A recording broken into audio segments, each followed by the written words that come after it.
Swayam Prabha. Digital India. Educated India.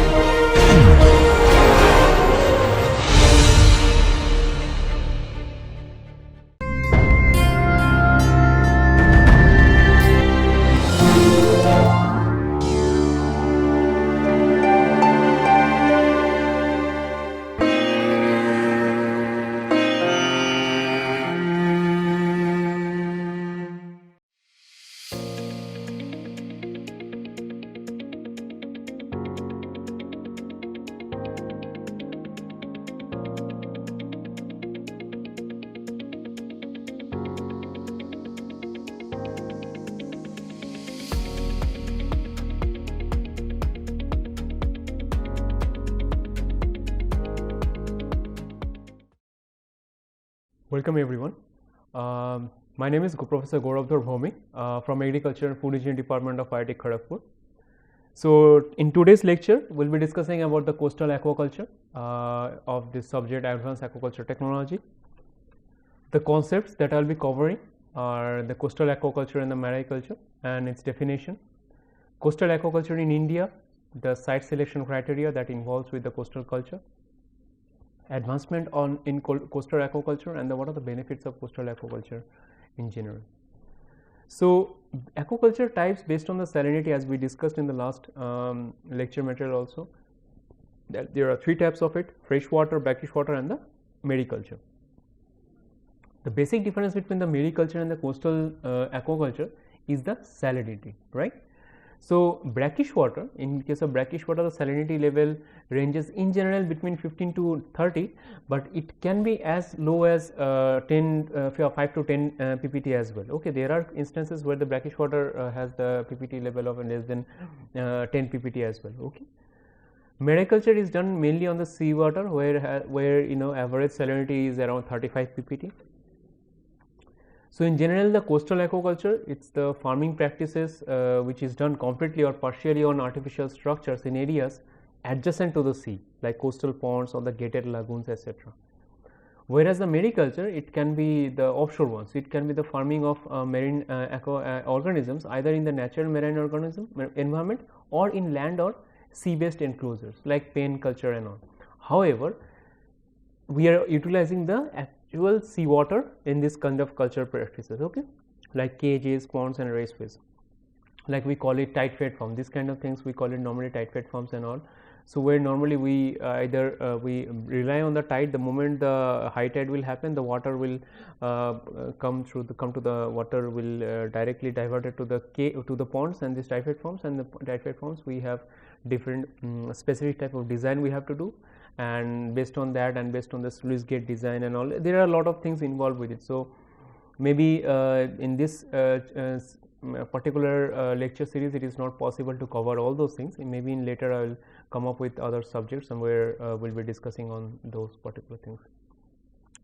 In case of fish production, if you see 2018 data all over world, it's bivalves and like crustaceans, coastal and marine aquaculture, and the inland aquaculture data is given. See, inland aquaculture is almost 47 million ton, okay, whereas the coastal and marine aquaculture is 7.3 and crustaceans is only 9.4, it's 9.4 million ton. The coastal aquaculture or the inshore aquaculture, it plays an important role in the livelihood, employment, and the local economic development of the coastal communities of most of the developing countries. In general, the coastal areas are the area which is within the 2 kilometer distance of the high tide line. Okay, so what does that mean? In case of high tide, the level up to which the water comes in contact with the landmass, it's called the high tide line. So from there up to the 2 kilometer stretch is called the coastal area. Okay, so in India, total 1.2 million hectare of available coastal area is available. Okay, so only 15 to 16% of which are actually been utilized. Based on the salinity, we already know the freshwater, brackish water, and the seawater. Seawater has the maximum salinity level, then the brackish water, and then the freshwater. In case of brackish water, salinity is not stable, okay, because it varies with different environmental factors like precipitation and evaporation. Because it's in the coastal region, so because of that, when the rainfall happens in the nearby land masses and all, so the huge amount of fresh water recharge is happening in the is normally taking place in those coastal regions, and because of that the salinity level goes down. And sometimes because of the evaporation, and suppose it's a drought season, and because of a huge amount of evaporation, the evaporation losses will happen, and because of that salinity level goes up. So depending on the precipitation and evaporation level in the nearby environment, nearby the near vicinity, so this brackish water salinity may drop and may increase as well. Okay. So it's actually a mixture of freshwater and seawater, which is found in the mainly in the estuary region where or the river mouth region. Okay. The salinity, as I already mentioned, it varies 15 to 30 ppt, and the brackish water aquaculture is an important source of seaweed, shellfish, and the finfish. Why brackish water aquaculture is so important? You know, the one of the major reason behind it, the moment mainly the brackish water places, like in the coastal regions, what happened, the river or most of the it takes it like literally swept away the whole land masses from where it is coming, and it takes all the important nutrients from its nearby places, like all the debris and all, and also the wastewater coming from the nearby municipalities or nearby rural areas and all. So altogether it comes down and dump everything in the sea, in its river mouth, in the estuary region, and because of that it is a very high very enriched zone for the aquatic species, and for them it's the best place to survive, to have ample amount of food availability and all. Because of that, these places are normally a very enriched zone, like the sea, like sea animal, any kind of aquatic species enriched zone. Traditional coastal aquaculture in India, in general, in the traditional system, the seawater is allowed to enter through the sluice gate. Okay, and marine market size of the produce is harvested later using the nets placed in near the sluice gate. No feeding and fertilizers are required in this kind of places, because the normal natural wastewater with natural water which is coming, natural seawater which is coming into the coastal aquaculture systems are being utilized for the feeding and fertilizer purpose. Production level can be as high as 500 to 750 kg per hectare per year, and 20 to 25% of the total production in India. Specifically, the shrimp farming in Kerala is very famous, and which is a very nice example of this kind of coastal aquaculture in Indian subcontinent. So in perennial farms are there where shrimp culture are practiced year round using the traps and the culture methods. However, there are seasonal farms also. It is very nice. It's a very important information for you as well. There is a variety of rice which is called pokali. This pokali variety of rice is grown in the monsoon season. After the monsoon season is over, after harvesting the rice, they completely trap the seawater using the proper canal systems and all. They trap the seawater, and then they use that same field for growing the shrimp. Okay, so this is a kind of a seasonal farming, we call it seasonal shrimp farming, which is very commonly you can witness in the Kerala and the southern part of the India. The brackish water resources in India are majorly the estuaries, the coastlines, the backwater, the mangrove area, and the lagoon area. The most important species culture in the brackish water are the giant tiger prawn, which is also scientifically known as Peneus monodon. Okay. So this is one of the major species which is cultured in the brackish water zone in Indian context. The culture of exotic species like Peneus venami is also gained momentum for last couple of decades, and it gives us a huge benefits to all the farmers and to the prawn farmers and other shrimp farmers and all, and they are actually getting a lot of economic benefit out of it. And government of India is also trying to push the farmers and all the enthusiastic, the aquaculture enthusiastic, to go ahead with culturing this kind of the species, so that to have maximum economic advantage, and also it will give some added benefits, like providing the employment to the unemployed people around the coastal line and all. Other species with the high potential like the Peneus indicus, Peneus margiensis, Peneus semisulcotus. So like this kind of species are there which are very important. Other than that, common species in brackish water ponds like sea bass, the mullets, the milkfish, pearl spot, catfish, etc., etc. So what are the strategies for enhancing the fish production in the coastal area that is happening in India and also in global point of view? It increases the water area under the aquaculture practices, definitely, because in general the aquaculture practices, like in general, either earlier it used to be done either in the sea, like in the ocean body by means of offshore culture systems and all, or either in the inland bodies. Okay, so but recently it's this coastal area developments are happening, and this coastal area aquaculture is getting highly bloomed because all over world, especially in Indian context. It can increase the total available water area for aquaculture practices because of that. It increases the productivity of the existing water bodies, definitely, as I discussed already. Diversification of the candidate species, because as I mentioned that this is a very rich source of nutrient in these coastal regions and all, and there is a chance of having huge diverse varieties of aquatic species present in this land, and that can be cultured very easily in the natural environment without ruining their natural habitat or without ruining the environment of the nearby places. Research support for sustainable and eco-friendly output of this kind of coastal aquaculture is needed, and for that Government of India is like really working on it, and the policymakers of our country are working on it. They come up with this Pradhan Mantri Matsya Sampad Yojana, and also from there they try to emphasize on the culturing of this kind of coastal aquaculture systems and to improve the overall impact on the employability status of India.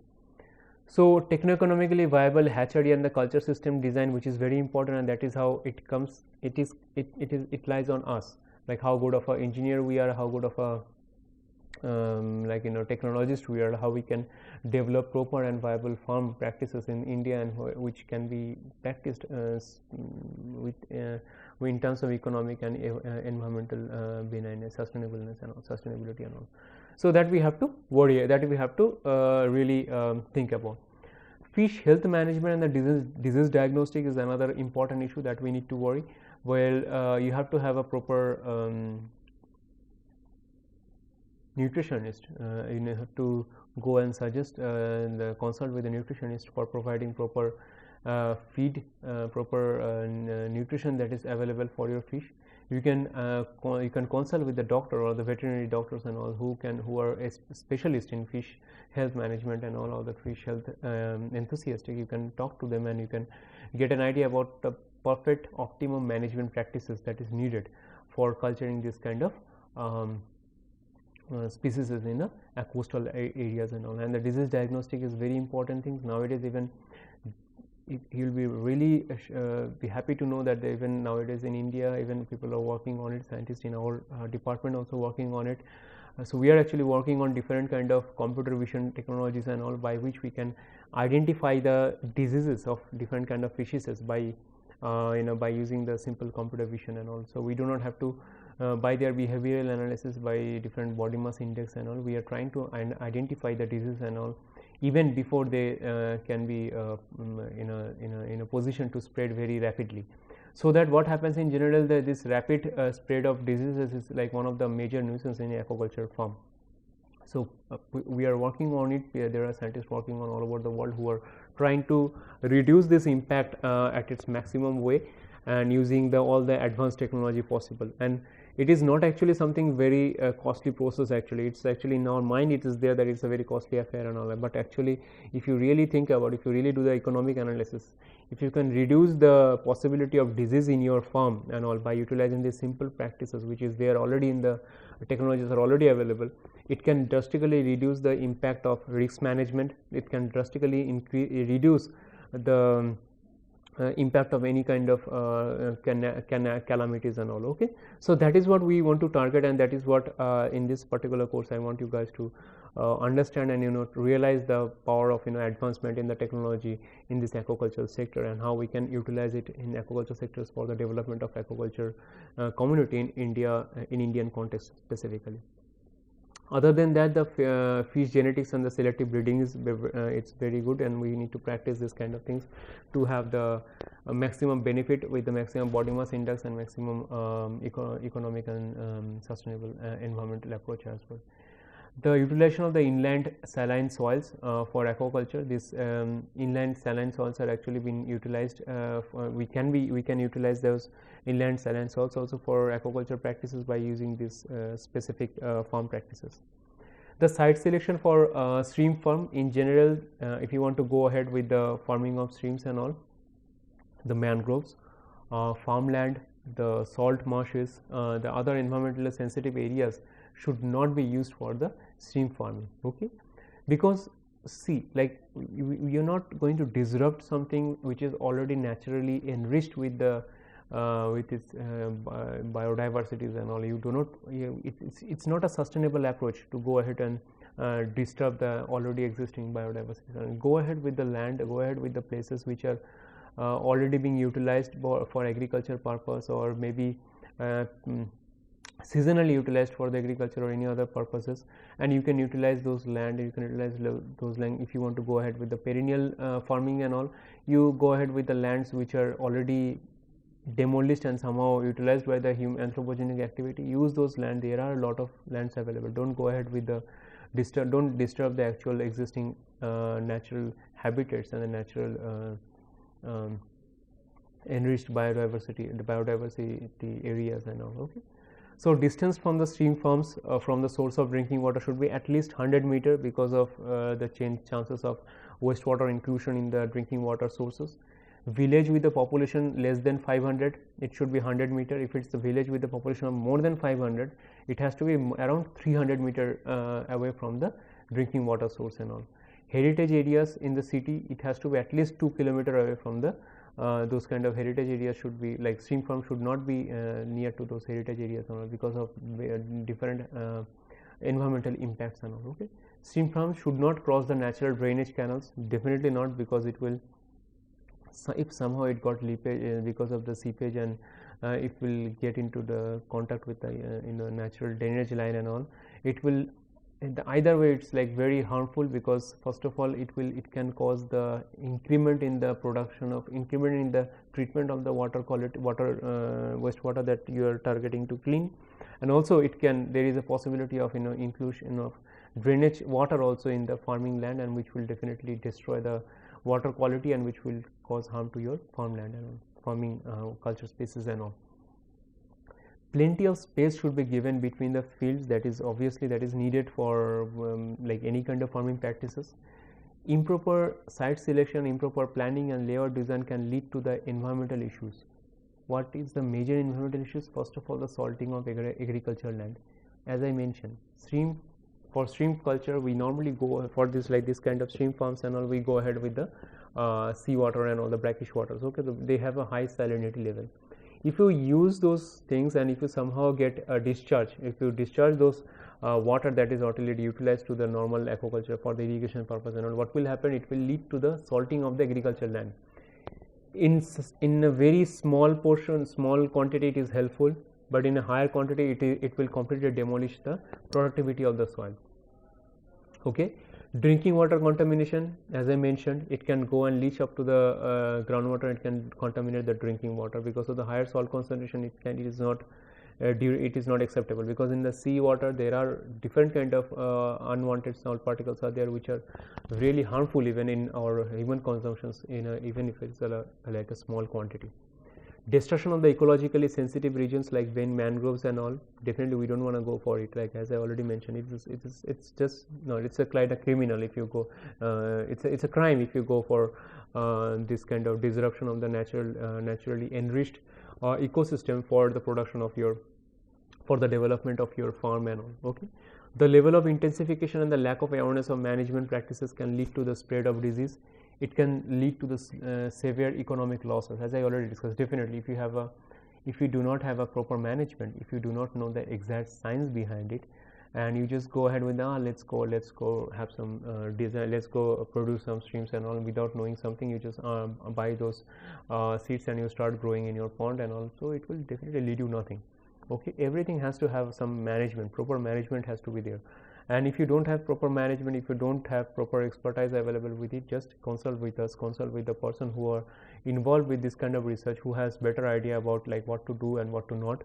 consult with them and get in touch with them and try to enhance your knowledge on this particular field for like first couple of days, weeks, month, and then you start doing it by yourself, okay? Or just go study subjects like this, and or maybe like more go ahead with and involve with the aquaculture technology subjects, and like try to learn them through NPTEL or through any other media, through YouTube also. You can search, find a lot of practice videos and all. You can directly come and contact with the persons like us to get more idea about your business, about your farm ideas and all. So these are the things that you need to know to reduce this kind of, to eliminate this kind of practices, this kind of malpractices possible, and enhance the management quality, and it will definitely increase your production output as well. What are the soil type for the brackish water aquaculture? One of the major component for this brackish water aquaculture, in general, clayey loamy soil is ideal for the brackish water farms due to its low permeability, high fertility, and the textural component of around 30% of sand, around 15 to 20% of silt, 15 to 23%, and the clay of around 27 to 40% of clay. Try to avoid the sandy soil. Definitely it will cause the drainage of the leakage of seepage of your available pond water, and the salinity issue, okay? Avoid the soil with a very low pH and the high concentration of heavy metal. Definitely it will lead to the cause of different unwanted behavior, unwanted parameters, or unwanted repercussions in your farming species, say streams or whatever you are targeting in the brackish water aquaculture system. So temperature between the 25 degrees Celsius to 30 degrees Celsius is the best for the hot water brackish water culture. For high density culture like paddle wheel aerator should be used for aeration. It's definitely you should introduce this kind of aerator systems, so to increase the dissolved oxygen level in your pond, okay? Good quality water in adequate amount of should be available throughout the cultural period, okay?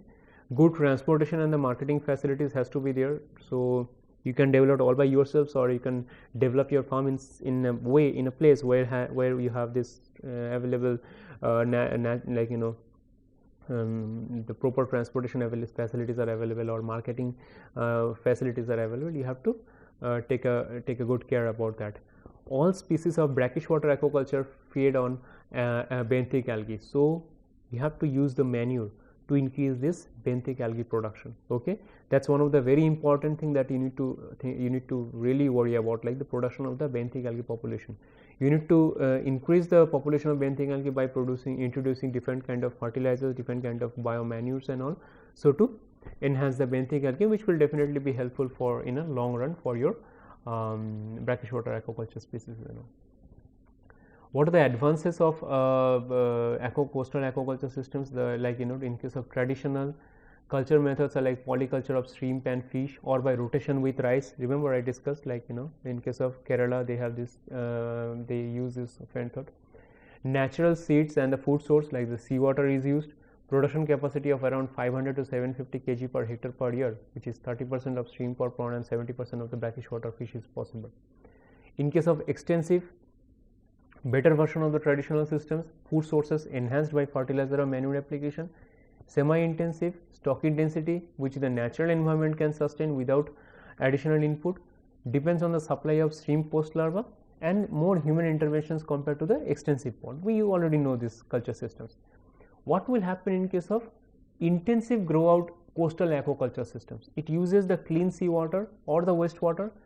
Abundant infrastructure and well developed hatcheries should be there, and feed industries are there, and they will increase the total production of the systems, they will increase the environmental sustainability, and all together the aquaculture, the benefits of the aquaculture the producers or the harvesters or the aquaculture farmers, those are there. So in general, what are the benefits of coastal aquaculture that we discussed till now? It plays a significant role in the development of the fishery sector, and there is a huge bloom nowadays, and India is actually India is having a lot of plan on this further development of the coastal aquaculture. So that is the perfect time for all of you to go just go ahead and learn things about this coastal aquaculture systems, and try to go for entrepreneurship and try to develop some idea so to incorporate to your for increasing the employability status of your nearby areas and all, and make a team and go ahead with the entrepreneurship, go ahead with the starting a business on it. So there is huge demand, huge sector availability, huge spaces available in India. Like, just go ahead with this. There are a lot of insurance policies are available, those are very important. A lot of government benefits you will be getting. Okay, so these are the benefits of coastal aquaculture, and you need to go ahead with this. Like tiger shrimp, milkfish, etc. are very efficient domestic and foreign exchange earners. Highest investment or high investment is required, but highly profitable. That's the good thing about it. Brackish water species require extreme care, so farmers practice the best management practices like pond preparation, fish health management, etc., etc. Though it requires the extreme care, but if you can go ahead with the best practices, as I always say, go ahead with the best practice possible, best management practice possible, contact with the proper experts, and try to formulate the proper management practices for your system, so that to have a proper fish farming practices and pond preparation and the fish health management can also be done. So to conclude it, the coastal and the brackish water aquaculture is an age-old practice. Okay, so in general it's an age-old practice, but now it has gained a vast attention over the past decades because of its potential to bridge the gap between the demand and the supply of fish. Because of one major reason is that it is an enriched source of nutrients, so there is a high chances of having very high yield compared to the inland and compared to the normal marine culture. Okay, so don't go ahead with this. It's a general statement. Okay, there are seawater marine culture where you can get higher number of yield as well. So I'm discussing, I'm telling in general, on an average. Okay, so the coastal aquaculture can be much more beneficial than any other kind of aquaculture systems. Second thing, it will give you the culture species, it will give you the output which are very profitable, which has a very high market demand. People really like it because of its taste, because of its proper texture and all. Okay, like the culture species like this giant tiger prawns and all, they can be used to rear this kind of this culture system can be used to rear this kind of high value species, which has value not only in India but also outside India, and you can easily export them, and you can not only get a very huge revenue, very huge market out of it, you will also go ahead with the creating employability, and also you can go ahead with the generation of the huge amount of GDP for your nation. So these are the references that I have used, so you can go ahead with it to get some more idea about it. And in general, we keep on discussing about different kind of farming systems in the coming lectures. So for the time being, thank you.